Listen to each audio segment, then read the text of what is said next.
Thank you everyone so much for joining today. We're grateful to have you all. We hope you enjoy this presentation about navigating cyber liability and the importance of cyber insurance. But first, just some introductions. My name is Roman. I'll be your moderator for today. I'll be trying to keep things running smoothly. Just so you guys know, as you see the Q&A panel there, we'll be having a Q&A at the end of the presentation. So please leave your questions in the chat and we'll try to get through them as much as possible at the end. Now I have with me our three illustrious hosts, starting with Scott here. And say hi, Scott. Hi, everyone. How you doing? I'm Scott Richman, the CEO of Nerd Support. Been doing this for over 25 years, specializing in managed IT and IT security services throughout the U.S. We have clients all over the United States. We help them maintain their IT services and compliance consulting. Our mission is to empower our clients with the necessary technology tools to be able to enable them to make informed decisions. But I'm really excited about today's event that when you're talking to providers, that you understand the importance of working with a seasoned professional.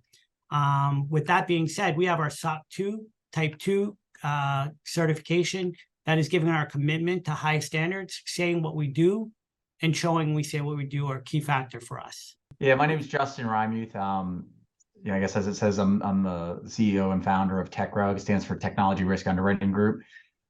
We currently work with about 2,200 clients on their cyber liability issues. A lot of that's obviously insurance policies, but it's also kind of risk management, risk transfer techniques. So I would say that 75% of those clients are IT service providers, similar to Scott's organization, and the other 25% are what we would call standalone cyber clients. Whether they're accounting firms, law firms, healthcare organizations, and they range anywhere from, on the low end, 500,000 or $1 million, and we have them as high as $800 million. So that's a little bit about us and what we do. And then Michael works for me, so he's along for the ride to help, spread some knowledge to the folks on the webinar. And we just want to help, kind of educate people and kind of go through, a little bit about why cyber insurance is important and what you need to look for when you're getting cyber insurance.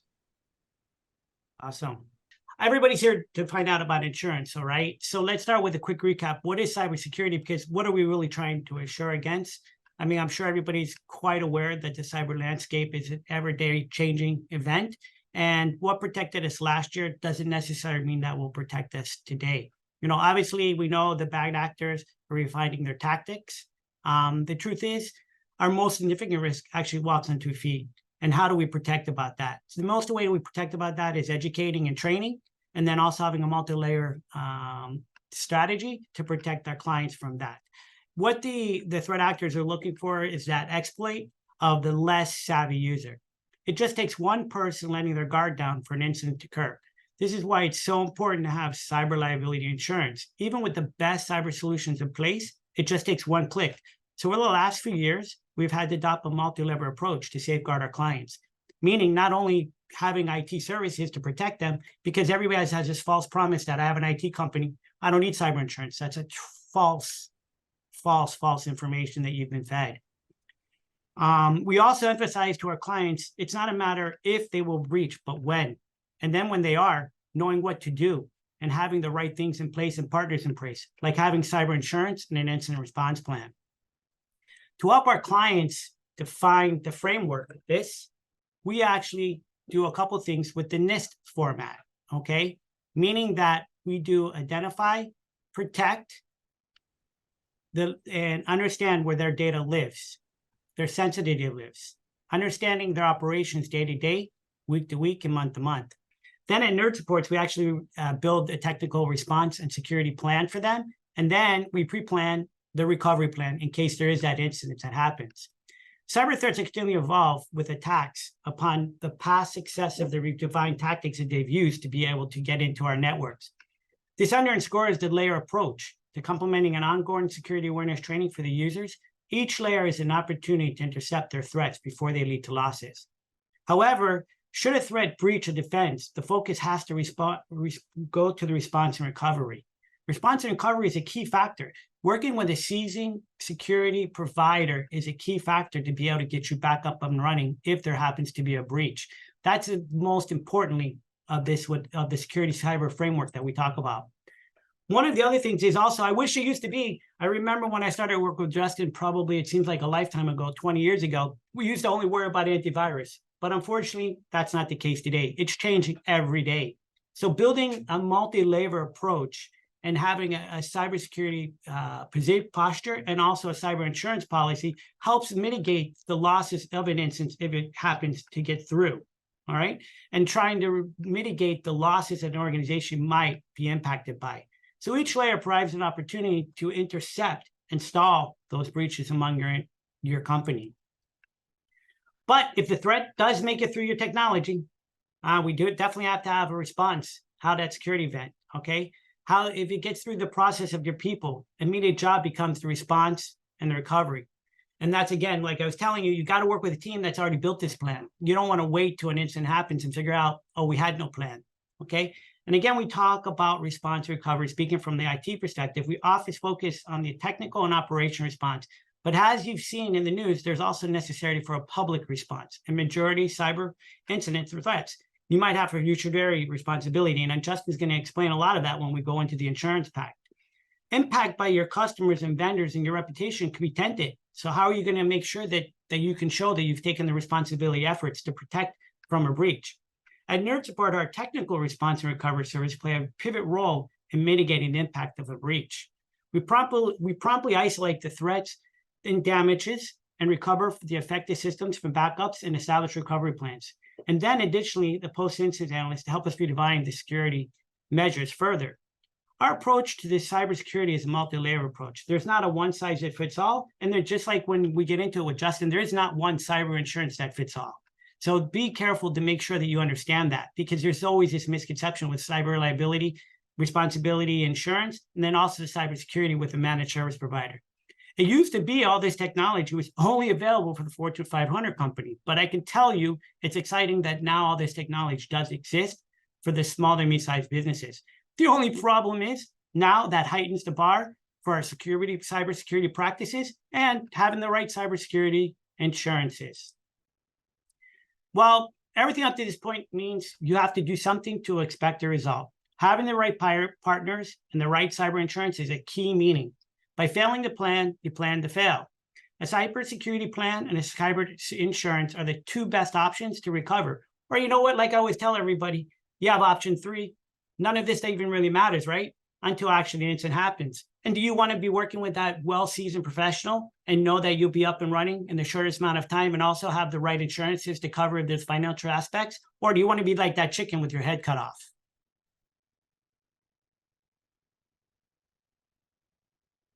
You muted. Yeah. And so I guess just as a reminder, we're going to be passing it off to Justin for the next part. But just as a reminder, if you guys have any questions, feel free to drop them in chat, to drop them for the end.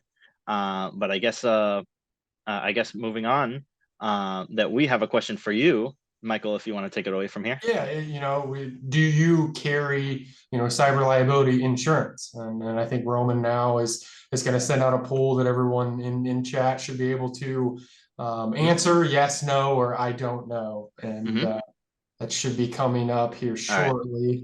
Yeah, just dropped it. So in the meantime, while that's running, I guess that we want to show you what it looks like when you're navigating cyber liability without cyber insurance.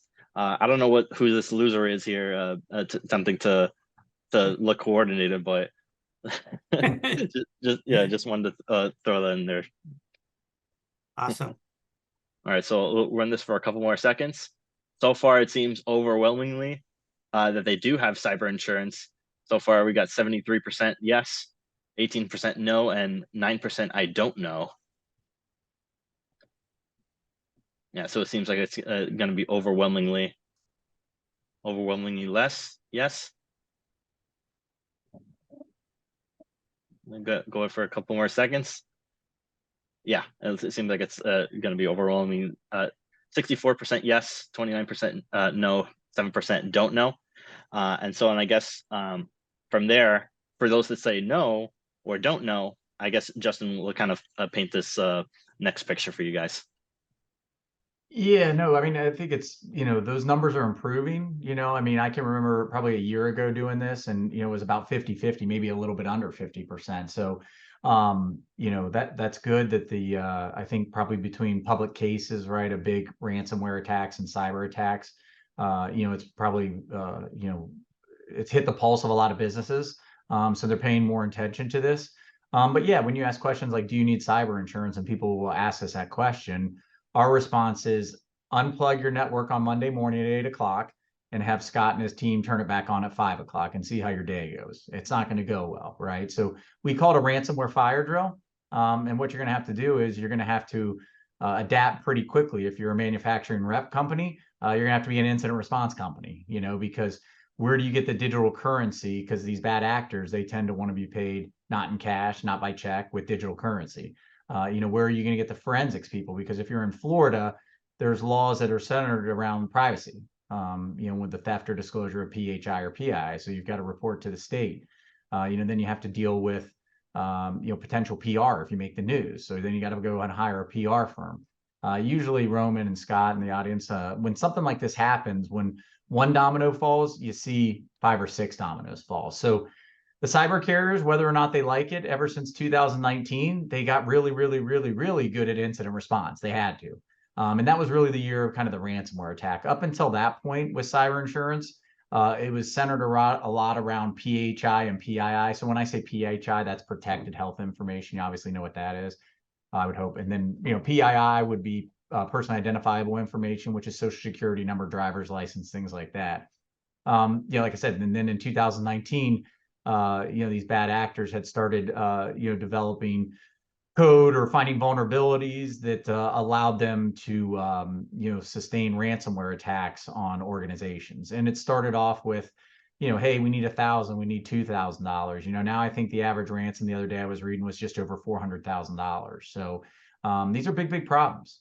But, you know, this slide here talks just a little bit about, you know, why you need cyber insurance, or I'm sorry, what's included, you know, because a lot of times our organization we will get from a client that says, yeah, we've got cyber insurance. And then we say, well, let's take a look at it. And then we look at it, doesn't have cyber crime. And then, you know, we'll often tell them, I mean, do you consider cyber crime, you know, part of cyber insurance? And they say, well, yeah, well, they don't have it.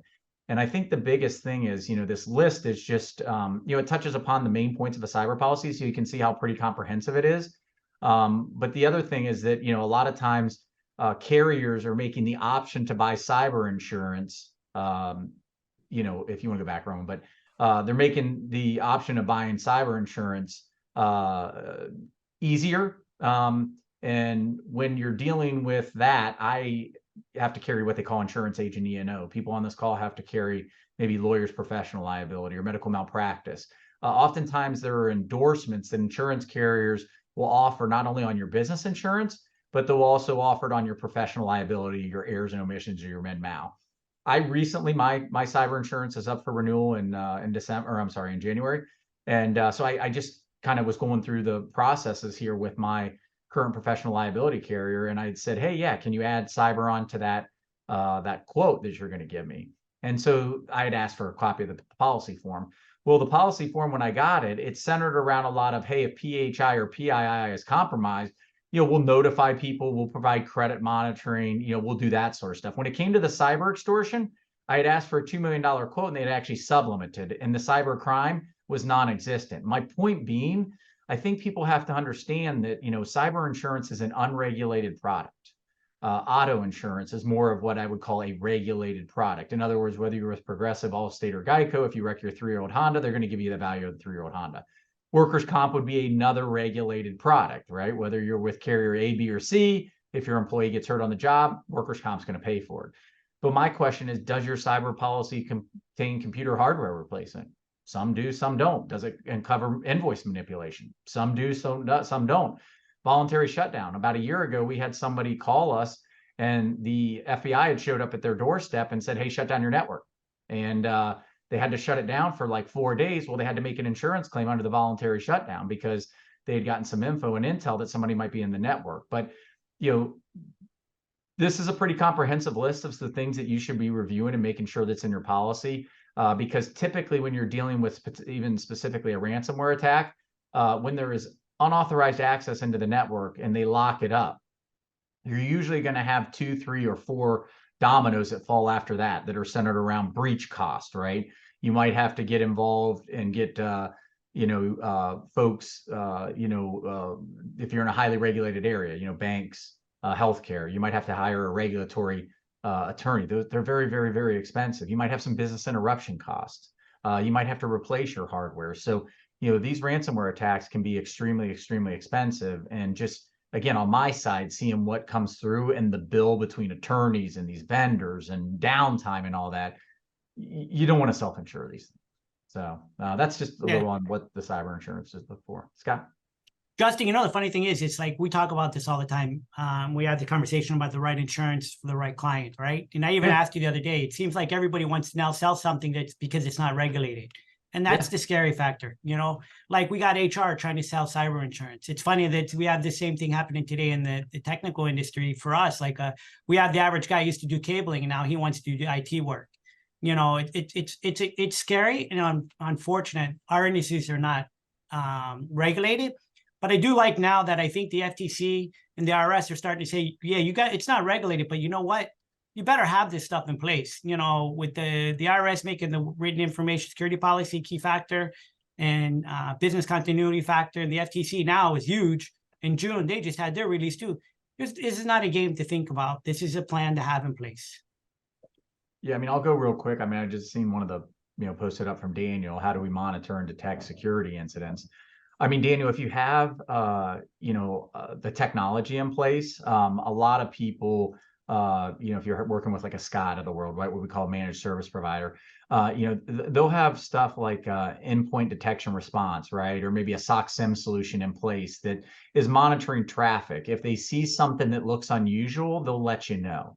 The other thing, obviously, if you suspect that, hey, listen, our email's running slow or something's a little bit off, then if you do have cyber insurance, on all your policies, what we call the declarations page is a claims email or a claims phone number. So I would turn in what they call a notice of circumstance at that point, and then get with, the claims adjuster, or if they appoint an attorney to kind of work through the issue and make sure that, it's just a suspicion, right? And no one's in there. And then if they are, obviously the insurance carrier is going to take the appropriate steps to deal with the issue at hand.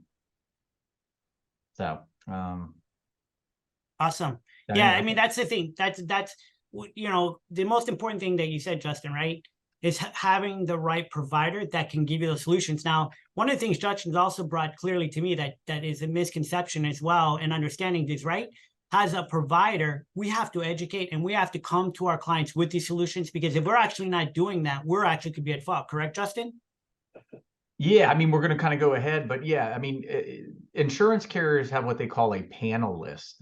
So it's vendors that they've, kind of teched out or spec'd out, and they feel comfortable that, hey, we're going to have, firm A, B, C, D. They'll usually have several in the forensics bucket, or in the legal bucket, or in the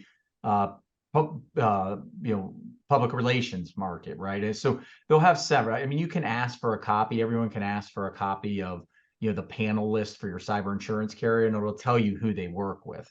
But if you do have a cyber policy, once the definition of unauthorized access has been met, in other words, somebody is in your network that's not supposed to be in your network, you need to let the insurance carrier know. And companies like Scott that are these managed service and IT service providers, they've got to kind of, stay hands off for a second, right? Because at that point, it's become a potential crime scene, right? And the detective is on their way.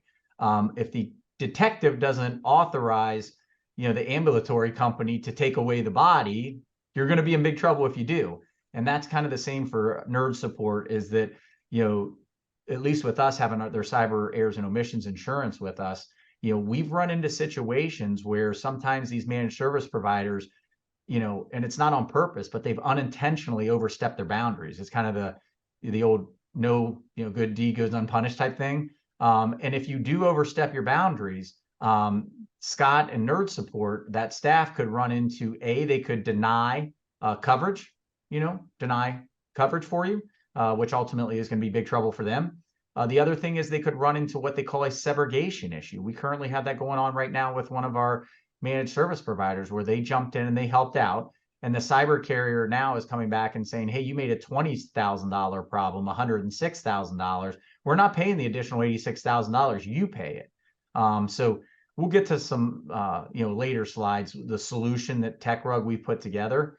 But here, Roman just kind of put up with, these are kind of, 5 areas where if you want to get a comprehensive standalone cyber policy, you're going to have to meet this criteria. It is what it is, and these are what I would call basic things, endpoint detection and like a SOC solution down there. I would say a year ago, those were kind of quote unquote cutting edge, but now if you don't have it, it's similar to an 8-track. I mean, it's just, we're past that. Now we're on to new stuff, so these things are going to be what I would call usually for the insurance carriers, minimum security requirements. I would say the harder that you have to go through to obtain the cyber insurance, the better, the easier. You got to be cautious. Usually carriers, if they make it easy, they're either they don't not pay. offering you a comprehensive policy. They may have exclusions. They may have sublimits. We got kind of some of those things that are coming up in future slides, but I'm always just cautious. We tell clients, I mean, I know for Techrug right here, we have a 200-point risk assessment that nerd support has to go to. And he had mentioned a standard called NIST. It's a derivative of that standard where we have a risk engineering team. We've got kind of an alphabet soup of security credential people on that team, whether it's a certified ethical hacker, that make sure that the Scotts of the world, comply with what, again, we would call the minimum standards to get a cyber policy. But even for our standalone cyber clients, I mean, we make them go through, a series of not only questions, right, but verifying that they've gotten certain security in place in order to obtain and achieve a cyber policy. But again, if you don't do that, these are kind of some of the pitfalls in 2023, some of the things that the carriers have added to policies so that they can protect what they call their loss ratio, so usually on average for every dollar an insurance carrier collects, maybe 50 cents of that dollar is tied into back office type stuff. And then the other 50 cents they got to play or they have to play with. If you have some of these carriers that are reporting 70 and 80% loss ratios, they're in the hole, you can see. So what are they doing this year? They've adopted co-insurance clauses. So what co-insurance on ransomware and cyber extortion? Again, it's taken straight from healthcare insurance. If I go to the doctor and my copay is $25 and while I'm seeing the doctor, they order an MRI and that MRI is $1,000 and I am responsible for 20% of it, then that cost for that office visit was $225, $25 for my deductible to get in the door, and then $200 based on the x-ray that they ordered. Same thing in cyber insurance. If you have $1 million policy and your deductible is $15,000 and you have a 20% co-insurance, 20% of $1 million is 200,000 plus your deductible of 25 grand, you're on the hook for $225,000 versus if you don't have the co-insurance, you just pay your deductible. So that's a big difference, right? When we're talking about costs. Huge. So do you want to self-insure co-insurance? Totally up to you, but make sure and read the policy or get with someone that understands the policy that can point these things out. Sublimating ransomware and cyber extortion, the carriers have found that helps out. So you might take a $1 million policy out, but when it comes to ransomware, they may only cover 250,000 of that. So pay attention to sublimits. Definition of computer systems. They're really tweaking what is your computer system. Is it data that's held in the cloud by a third-party vendor? Some may cover it, some may not. Again, I can't emphasize, you're dealing with an unregulated policy. This isn't auto insurance and it's not workers' comp insurance. The carriers are still trying to get their, feet and their arms around, I should say arm, not feet, doesn't make sense, but their arms around, understanding the product and, making sure that it's a profitable business for them. We used to have an option for the Scotts of the world, these IT service providers, where 20 to 25 vendors would write it. And that's 3 years ago. 85% of the carriers have left the space. They don't want to write it anymore. They didn't understand the risk. And then the last thing is cyber terrorism. Kind of what's going on in the world today.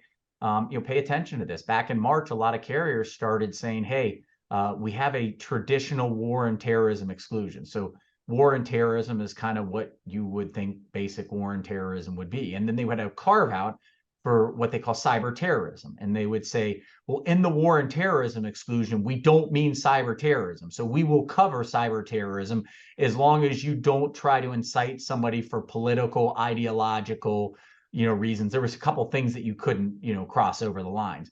Well, now the carriers have said cyber terrorism is terrorism. So if a cyber terroristic event takes place and that is included in your war and terrorism exclusion, then cyber terrorism is excluded. That's a problem potential. So those are 4 things that I just want to highlight. Yeah, and real quick, Justin, we got a couple of great questions in chat. Oh, I sure. don't know if you saw them or not. But the first one there from William says, doing a restore to recover from a ransomware attack will destroy forensic evidence. Have you had to deal with this dilemma? Could you, touch on that if somebody does restore and it destroys forensic evidence, can they violate terms of a policy? Yeah, again, we're back to, the definition's been met. The next action needs to be 100% to your insurance carrier, right? And then let the insurance carrier, kind of decide which route they want to go. I mean, as I mentioned earlier, they're very good at instant response, but we ran into a situation the other day. This is again a more technical, but Scott has a product if something goes wrong that he could deploy when it comes to, again, monitoring the traffic, right? Well, this carrier had partnered with a vendor and they wanted to use that particular vendor to monitor the traffic. So again, imagine if Scott got involved and used his, police department to monitor the traffic, whereas the carrier wanted to use theirs to go and do some of it. Scott would have been in big trouble. So again, you got to get with the cyber carrier. They have a, 24/7 monitored email. They'll give you a phone number. In the subject line, you'll want to put in, obviously, if your network's shut down, it's going to have to be by Gmail or something like that. But this is where the importance, if you were to look at kind of like a risk management cyber insurance pie, I think that having cyber insurance would be in there. But also on the other side is, making sure that if an event does take place, to prevent that event potentially from taking place, is please don't skimp on security. And listen, I didn't have this call with Scott and Roman before, I promise you. I mean, I was going through my budget for IT and it was a little bit up from what it was last year. But listen, I brought up a manufacturer's rep earlier. This poor guy called us and he had said, "Hey, Justin, we'd like to take out a cyber policy." Well, when we got the questionnaire back, it said that he had an incident. And he said, "Yeah, basically I was going without some security and we got hit. And I didn't have a cyber insurance policy." It took him 3.5 weeks to get up and going. He told me he lost 22% of his business because, building's going crazy right now. And that was the manufacturer's rep. He was into like sinks and, that kind of stuff, I guess, bathroom type accessories. And, people that were building apartments didn't want to wait for it. They'll give them a day or two, but they don't want to wait 2 weeks. They got stuff they got to do, Exactly. So that was a huge problem. And again, it was something so basic that had he had things like multi-factor in place and EDR and kind of the 3-2-1 segregated backups. Again, these are more technical things, get with Scott, but these things, why they're not, they're not 100% guaranteed, right? There's about 6 areas where we see clients regularly get hit. And if you just do those 6 areas, the likelihood of you getting hit diminishes greatly. Do it. Yep. Justin, like we spoke about it when we do the NIST framework, we do that with our clients, right? We've got to understand that. And one of the things actually now, since we've spoken so much about it, we're actually asking them to show us their insurance. And then we'll get into it as well, why there's a benefit working with us and with you at the same time to help that. And that'll answer William's question when we get to it. But it's critical that your partner that you're working with for your cybersecurity or your managed service provider, they understand what you have, because they also should be also the person who's helping you design to protect your organization and get back up and running. And then to William's question, you know what? It kind of sucks, right? If you go ahead and your IT department does do that restore and you say, okay, great, I'm up and running, right? But realistically, have they designed and figured out where the threat actually happened? And because it's just going to happen again. And that's why the insurance companies are putting this stronghold that, hey, it's great that you want to get them up and running, but the thing is, realistically, you got to go find the evidence. Well, and one thing, Scott, that I always think, again, and our MSPs probably run into this, the end client says, "Oh, you're just telling me because you want to upsell."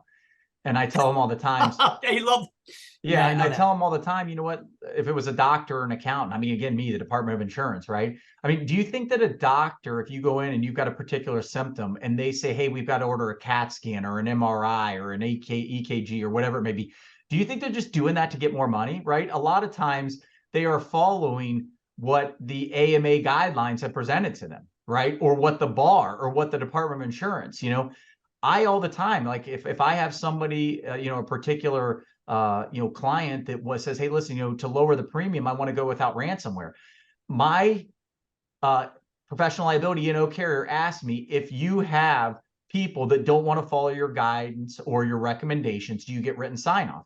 I have to get that. I don't have a choice. I have to comply with my insurance, so there are things, again, when Scott and, Roman and, they probably love me because it sounds like an advertisement, but I'm just telling you, they aren't following and waking up and going, hey, I think it'd be great if I charge Billy Chiropractor or, Johnny's accounting firm an extra $20 a month so they can do it. No, they're following a standard that was presented to them that they may have, in order to comply with their cyber E&O, they may have checked a box and told us they're doing something. And if they're not doing that, it's called a misrepresentation. You lied to the insurance carrier, and it doesn't do you any good if we don't pay the claim. And it certainly doesn't do Scott any good if he doesn't pay the claim, because he might not have $2 million sitting in the bank, So, that's my biggest thing, is that I always tell clients, the standards are being followed. You can Google it. You can look it up. The government has not even just one. They've got CIS. They've got ISO. They've got COBATE. They've got a bunch of standards that they want IT service providers to follow.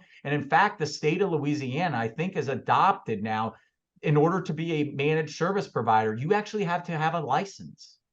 Yep. So, again, in order to obtain that license, you have to check the box on certain things. So I just wanted to point that out, because a lot of times I don't think people, when you actually stare at your IT bill, to add certain things like password management or encryption, come on, it's like $2 per employee. It's not like they're getting super rich off that. So that's my 2 cents on that. Yeah. Justin, just on something like that, we always try to explain, that to the clients and understand. It's not, I know this is the thing, is multi-level approach.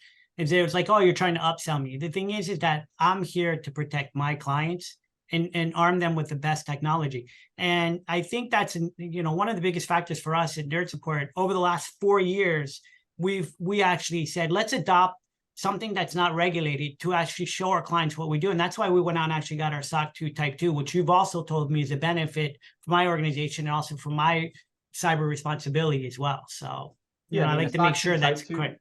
Yeah, I would say a SOC 2 Type 2. I mean, it's not inexpensive. I mean, those are, like, if you're not in the regulated industry and you opt to get a SOC 2 Type 2, I mean, look at it, it's like $25,000, $30,000 a year. I mean, that's something that you were saying, hey, I really care about, I guess we would call it an operationally mature IT service provider, right? But those type of people we love to work with, because it's not required of them, again, unless you're in certain industries.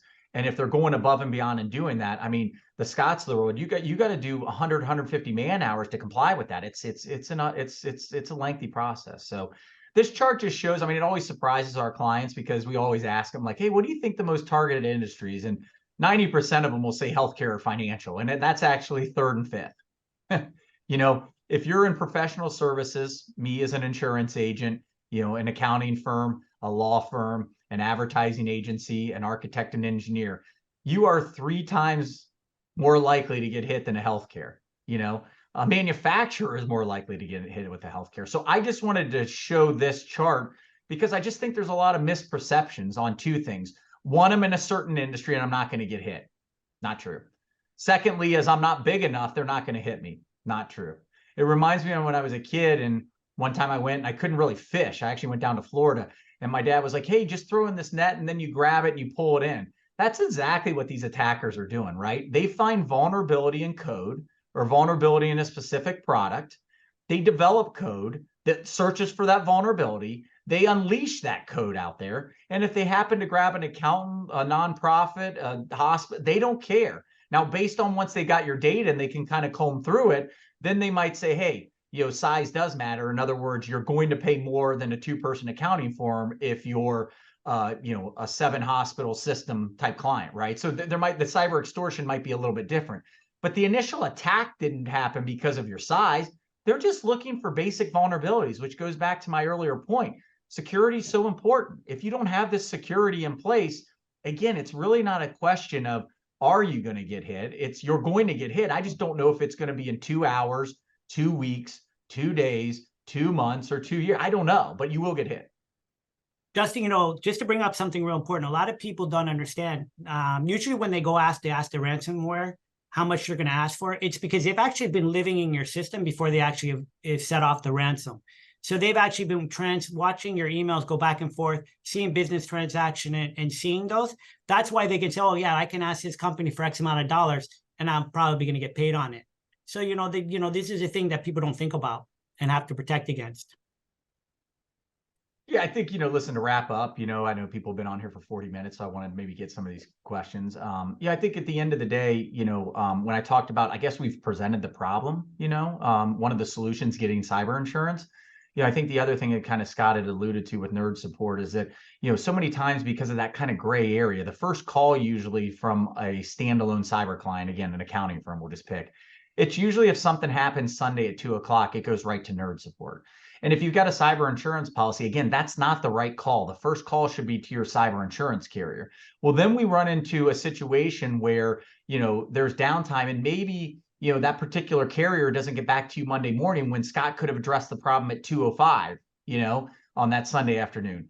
So what we've done at Techrug over the last 18 months is to make sure that when we send out, again, I'm going to use a healthcare analogy, the ambulance, that Scott knows how to do CPR, right? So in order for Scott to prevent that problem of the downtime, we want to make sure that the MSP has the right credentials or certification to go out there and perform certain work on behalf of the insurance company.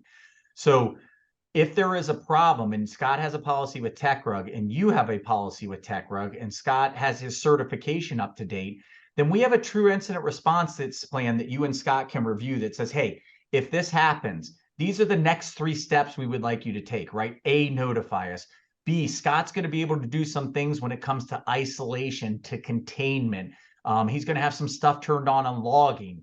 We're going to have some evidence preservation techniques in place. Again, this is something that's not easy for Scott or our clients to get, but we feel comfortable. And from a claim standpoint, if we send out, the ambulance because someone's complaining of chest pains and we find out it's an anxiety attack, and it's not a heart attack, Scott can deal with that issue. And it saves us a loss because some of these big vendors charge an obscene amount of money, versus what Scott would charge, even though we're getting the same type of work done. Now, again, if Scott realizes, hey, the problem is a little bit more serious and maybe it is a heart attack, then at that point, he will bring the client back to the hospital. We will engage some of our bigger vendors and we will take care of the problem. So I think that's something that's unique with our cyber product is that we take, again, I'm going to use kind of a Fortune 500 example. We'll use American Express.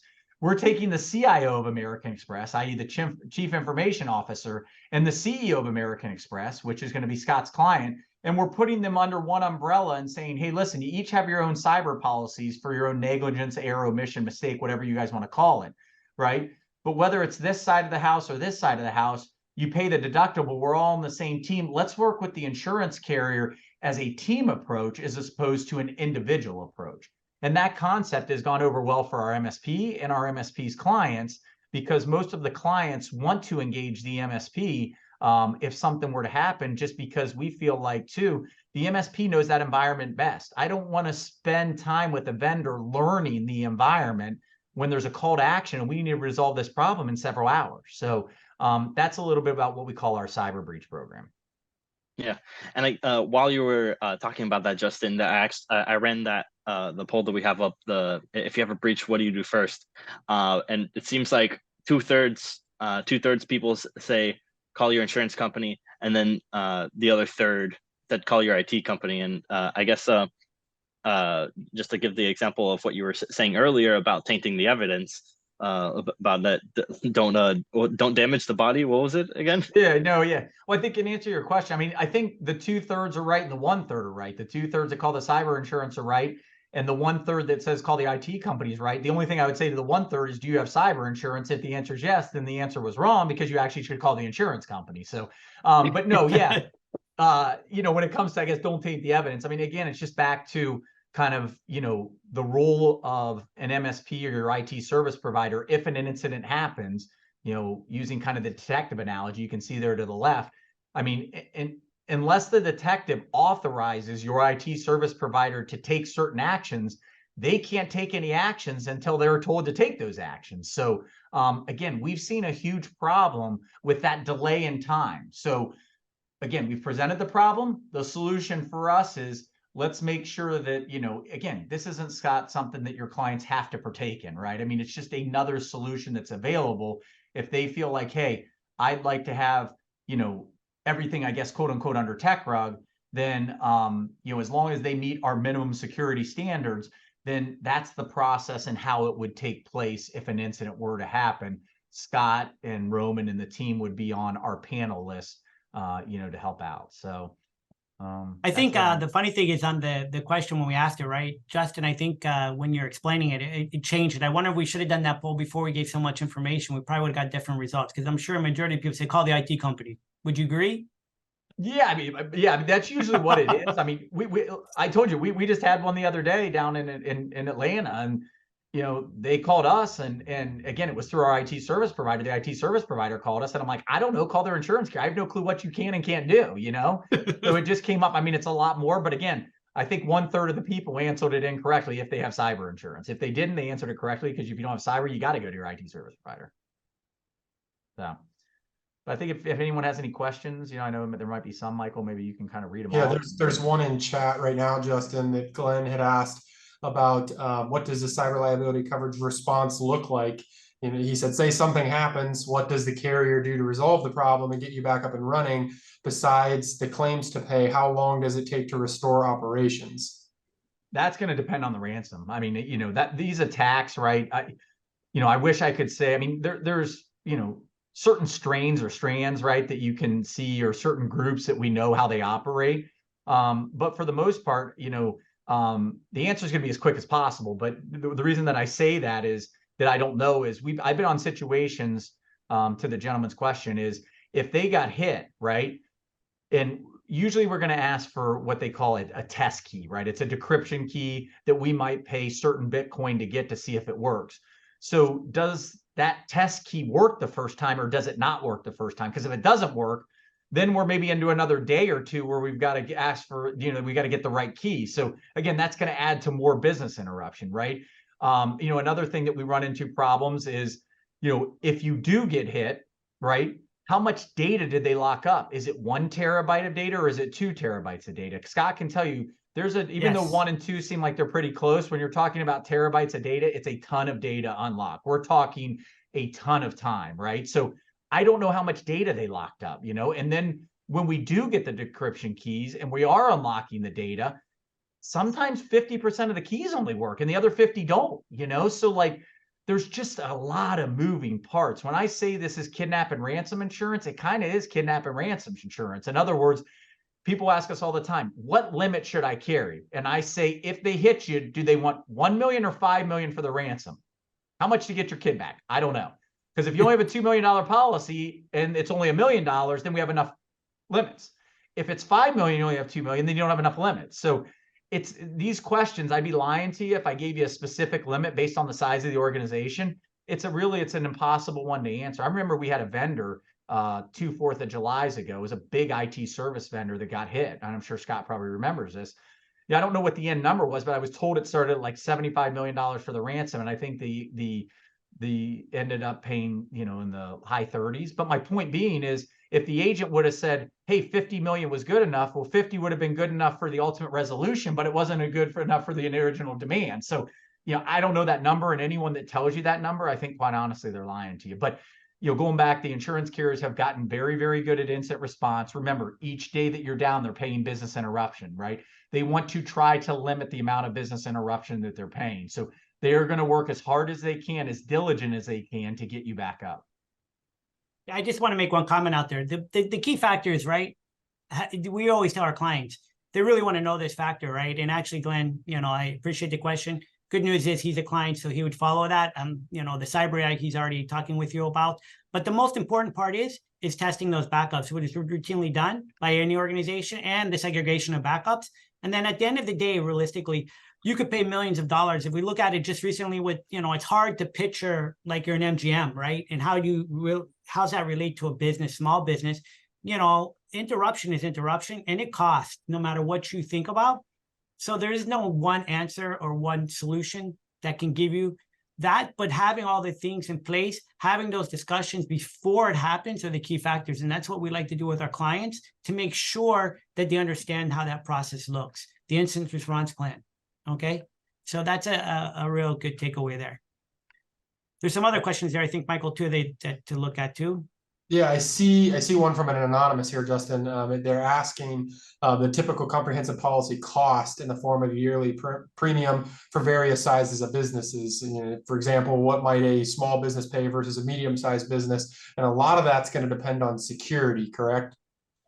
Yeah, I mean, you know, there's a couple moving parts, right? So on the smaller, you know, companies, you know, what we'll call the minimum standards might be different for a larger company. You know, I've seen where they demand larger company have certain security in place that they didn't on a smaller company because maybe the business interruption isn't as much.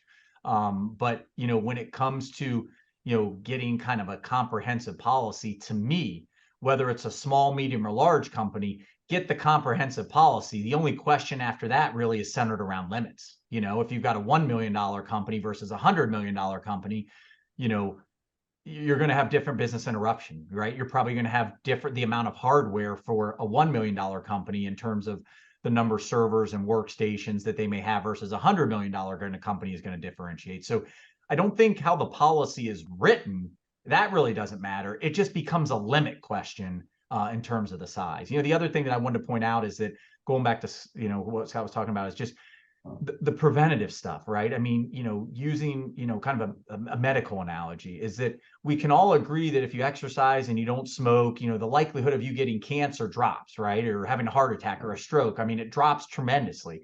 It's not to say that you can't get it, you know, but the preventative part is so key because I can give you all the cyber insurance you want in the world, you know, but there is still a kind of a you know, emotional side to this, right? I mean, we've had clients, the manufacturer's rep, I mean, where they've had to take Xanax or Klonopin or sleeping pills, right? We one time had a guy that told me it was like Knight Rider. They went through like light therapy. You know what I mean? Like there's just an emotional side to this outside the financial that I always tell clients, we just don't want to get into if it's preventable. You know, ultimately, if you get through, hey, listen, I mean, or a staff makes a mistake. I mean, it just is what it is at that point. And that's why you got cyber insurance. But I tell our clients all the time, like, don't lead with cyber insurance. You know, it's not a smart thing to do. If you're interested in a quote or, you know, even if you had something like you want, you know, my team to do a quick review of your policy, please understand we're not a policy review company. We can do a high level for you, but that you've got an agent or broker to work with. But you can send it over to Scott or Roman. They can forward it over and we can kind of do a high level and, you know, just look for basic insuring agreements, a couple exclusions, and then just, you know, kind of tell you. But I mean, again, if you ask, you know, Roman, really, what's the differentiator between Techrug or dealing with the local agent? My question always is if an event takes place, do you want Scott and Roman and Nerd Support to be involved or don't you? If the answer is yes, then we've got a unique product. If the answer is no, then go take out cyber insurance with carrier A, as long as it's written correct. I mean, to me, honestly, like I said, it's not, I really don't care. I mean, at Techrug, we're, you know, a quality company, not a quantity company. So, you know, we're not publicly held. I own 100% of it. But, you know, if we stop now and we write the right number of policies, again, we're really an underwriting company. We're judged by our Lloyd's syndicate on the type of business that we're writing, not how much business we're writing. So they would much rather have, you know, I'm just picking a number, you know, $10 million of a profitable book than 20 million that's not profitable. So, you know, we really, Scott and Roman, we're only going to work with what I would call your filet mignon clients, right? I mean, if they don't want to do the things that, you know, we would call what are our minimum security to get in place and where we see claims. Again, we aren't making this stuff up, right? We're going over claims analysis and saying, hey, had this been in place, we wouldn't have gotten in the claim. So we're going to ask the clients to do that. And if you do it, you'll get a deeply discounted price. Yeah. You know, it's like, you know, Justin, the same thing. We have that discussion all the time. We're not looking to onboard thousands of clients. We're looking to onboard strategic clients that understand what we do and they benefit from these conversations. That's why it's so important that we explain this to our potential clients and our existing clients so they know that they're working with a seasoned professional team that works hand in hand. And that's like you said, it doesn't matter if they have the insurance with Techrug or not. The thing is making sure that Nerd Support knows who you work with so we can build that into our incident response plan. Because at the end of the day, that's what's the most important. And what we're trying to make sure of here today really is everybody is full with information to make sound decisions, especially as things get so more entrenched and securing your operations. Thank you, everyone. for joining. That we'll get into the Q&A in just a second. Most importantly, I just want to Yeah. say something. Like I said, you're gonna get the survey that Roman just mentioned.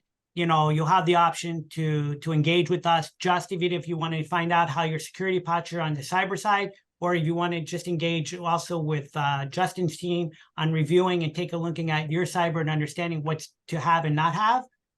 Just fill out the survey once you get it, and then we'll be reaching out to you.